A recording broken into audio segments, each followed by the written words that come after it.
30க்கும் மேற்பட்ட சேவலை அதோட கால் நிறம் மற்றும் மேல் நிறத்தை வச்சு எப்படி பிரிக்கலாங்கிறத இந்த வீடியோவில் பார்க்கலாங்க. பொதுவாக சேவலை அதோட கழுத்து நிற பொங்கும் மற்றும் வால் பொங்கை வச்சு பிரிப்பாங்க. சிவப்பு கலர் பொங்கு அதிகமாக அடித்து வந்திருந்தால் அது காகங்க. அதே மஞ்சள் நிற பொங்கு அதிகமாக அடித்து வந்திருந்தால் அது மயிலுங்க. சாம்பல் நிறம் அதிகமாக அடித்து வந்திருந்தால் அது பூதி சேவலுங்க. மஞ்சளும் வெள்ளையும் கலந்த மாதிரி அடித்து வந்ததுன்னா அது வள்ளுவர் சேவலுங்க. எந்த கலரும் மிக்ஸ் ஆகாமல் சுத்தமான வெள்ளையில் வந்ததுன்னா அது கொக்கு வெள்ளை சேவலுங்க. 2 கலர் இந்த மாதிரி வெள்ளையும் கருப்பு மிக்ஸ் ஆகி வந்தால் அது சுள்ளி சேவலுங்க. அடுத்து கால் நிறத்தை பற்றி பார்த்துடலாங்க. இப்போ டிஸ்பிளே ஆகிட்டுருக்கிறது பார்த்துட்டிங்கன்னா வெள்ளைக்காலுங்க. வெள்ளையிலே கருப்பு போட்டு அடிச்சுட்டு வந்தால் மறுக்காலுங்க. இது கருப்பு கால். இப்போ டிஸ்பிளே ஆகிறது பச்சை காலுங்க. இந்த சேவலோட கால் நிறம் பார்த்துக்கிட்டிங்கன்னா மஞ்சக்காலுங்க. இது ஈயக்காலுங்க. இது வரைக்கும் பார்த்ததில் பேசிக்காக உங்களுக்கு ஒரு ஐடியா கிடச்சிருக்குங்க. இன்னும் டீட்டெயிலாக தெரிஞ்சுக்க வீடியோவை கடைசி வரைக்கும் பாருங்கள். ஃபஸ்ட்டு நம்ம பார்க்குற சேவல் பார்த்துக்கிட்டிங்கன்னா காக பூதி சேவலுங்க. இதில் கழுத்தில் பார்த்திங்கன்னா காக பொங்கும், உடம்புல பார்த்திங்கன்னா பூதி சேவலோட பொங்கும் அடித்து வந்திருக்குங்க. இந்த சேவல் பார்த்துக்கிட்டிங்கன்னா செங்கருப்பு சேவலுங்க. உடம்புல அதிகமான கருப்பு பொங்கும் குறைவான சிவப்பு பொங்கும் அடித்து வந்திருந்தால் அதை நம்ம செங்கருப்பு சேவல்னு சொல்லுவோங்க. இந்த சேவல் பார்த்துக்கிட்டிங்கன்னா சுள்ளி சேவலுங்க. பொதுவாக 2 நிறம் கலந்து வந்திருந்தால் அதை சுள்ளி சேவல்னு சொல்லுவாங்கங்க.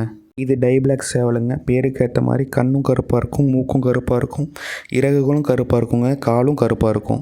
காகத்துலேயே நிறையா வகை சேவல் இருக்குங்க. அதில் இது ஒரு வகையான காக சேவலுங்க. இதுக்கும் பார்த்துக்கிட்டிங்கன்னா கழுத்தில் நல்லா சிவப்பு பொங்கும், உடம்புலேயும் சிவப்பு பொங்கும் அதிகமாக அடித்து வந்திருக்குங்க. இப்போ டிஸ்பிளே ஆகிட்டுருக்க சேவல் பார்த்துக்கிட்டிங்கன்னா பொன்ற சேவலுங்க. இது யூஸ்வலாக ஆரஞ்சு நிறத்தில் இருக்குங்க. வாலும் ஆரஞ்சு நிறத்தில் இருக்கும், கழுத்து மற்றும் ரெக்கை பொங்குகளும் ஆரஞ்சு நிறத்தில் இருக்குங்க. இப்போ டிஸ்பிளே ஆகிறது பார்த்துக்கிட்டிங்கன்னா செங்கருப்பு சேவலுங்க. பார்க்குறக்கு கருப்பு சேவல் மாதிரி இருக்கும். நல்லா பார்த்தீங்கன்னா கழுத்தில் சிவப்பு பொங்கல் லேசாக அடித்து வந்திருக்குங்க. இப்போ டிஸ்பிளே ஆகிட்டுருக்கிறதும் காக சேவல் தாங்க. இது ஒரு வகையான ரேரான காக சேவல் கலருங்க.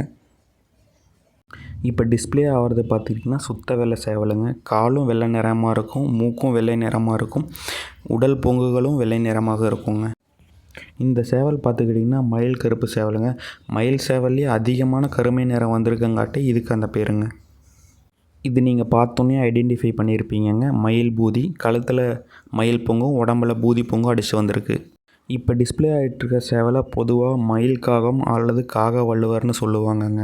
இந்த சேவல் பார்த்துக்கிட்டிங்கன்னா காக போன்ற சேவலுங்க. இது காகத்தோட பொங்கும் பொன்றத்தோட பொங்கும் அடிச்சிருக்கும். நீங்கள் நல்லா பார்த்தீங்கன்னா தெரியும், கழுத்தில் காக பொங்கும், வாலில் பொன்ற பொங்கும் அடிச்சிருக்கும். பூதி சேவலில் நிறையா வகை இருக்குங்க. இந்த சேவல் பார்த்துக்கிட்டிங்கன்னா மயில் பூதி. கழுத்தில் பார்த்துக்கிட்டிங்கன்னா மயில் பொங்கும், உடம்புல பூதி பொங்கும் அடித்து வந்திருக்குங்க. இந்த சேவலோட கால் நிறம் பார்த்துக்கிட்டிங்கன்னா மறுக்காலுங்க. நல்லா பார்த்தீங்கன்னா தெரியும் உங்களுக்கு, வெள்ளைக்காலில் கருப்பு போட்டு அடித்து வந்திருக்கும். இந்த சேவல் பார்த்துக்கிட்டிங்கன்னா மயில் சேவலுங்க. நான் வீடியோவோட ஸ்டார்டிங்லேயே உங்களுக்கு காட்டியிருப்பேன். இதோட கால் நிறம் பார்த்துக்கிட்டிங்கன்னா பச்சை காலுங்க. இந்த சேவல் பார்த்துக்கிட்டிங்கன்னா கீரி சேவலுங்க. இந்த நிறம் கீரியோட நிறத்தை ஒத்து போகுங்க. இந்த சேவல் பார்த்துக்கிட்டிங்கன்னா காக கீரி சேவலுங்க. நல்லா பார்த்தீங்கன்னா தெரியும், காக சேவலில் அங்கங்கே கீரி பொங்கு மிக்ஸ் ஆகி வந்திருக்கு. பூதி சேவல்லே சாம்பல் பூதிக்கு அடுத்து பிரபலமான பூதி சேவல்னு பார்த்துக்கிட்டிங்கன்னா இந்த சந்தன பூதி சேவலுங்க.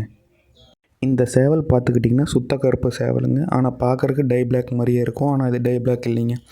ஏன்னு பார்த்துக்கிட்டிங்கன்னா இது கால் பார்த்திங்கன்னா பச்சை காலில் இருக்குது, கண் பார்த்துக்கிட்டிங்கன்னா வெள்ளிக்கண்ணில் இருக்குங்க. இந்த சேவல் வள்ளுவர் கீரிங்க. உடம்புல வள்ளுவர் பொங்கும், கழுத்தில் பார்த்துக்கிட்டிங்கன்னா கீரி பொங்கும் லேசாக அடித்து வந்திருக்குங்க.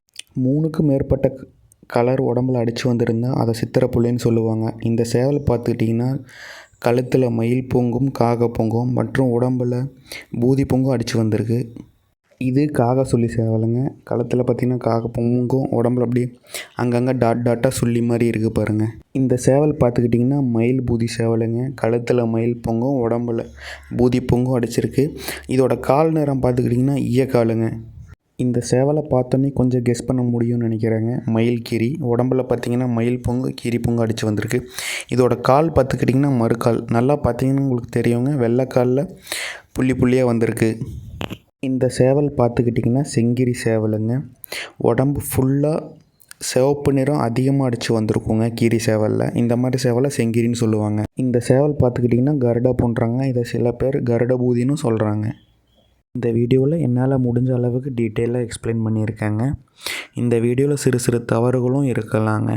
இந்த வீடியோ உங்களுக்கு பயனுள்ளதாக இருந்திருக்கும்னு நம்புகிறேங்க. இன்னும் 100 சப்ஸ்கிரைபர் போகிறதுக்கு கொஞ்சம் சப்ஸ்கிரைபர் தாங்க தேவை. மறக்காமல் சப்ஸ்கிரைப் பண்ணி சப்போர்ட் பண்ணுங்கள். தேங்க்ஸ் ஃபார் வாட்சிங்.